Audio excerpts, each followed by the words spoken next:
Gabby, are you all right? Are you choking? Here, lift up your elbows. I'm going to push on your stomach, okay? Oh, are you okay? Can you breathe now? Oh, man, that was close. Now let's break down the skills for child-conscious choking. When we approach a choking child, there's a couple things we want to do to evaluate whether or not they're truly choking or not. One is ask them if they're choking. If they're able to respond to you verbally, they may have something stuck, but it's probably not in the airway, or at least it's not fully obstructed because they're actually able to move enough air past their larynx to be able to formulate a word. But if they're able to only nod or kind of that gagging, high-pitched squeaking noise, chances are there's an obstruction and it's fully occluding their airway.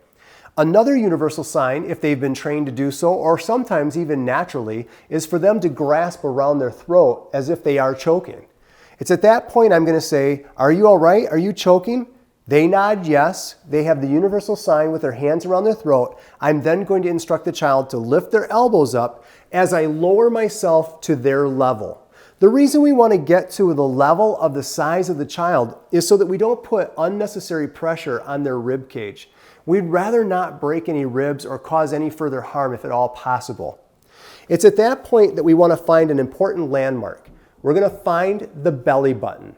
Once we find the belly button, we're going to ball up the other fist with our thumb tucked in and place that tucked in thumb against their abdomen just above the belly button.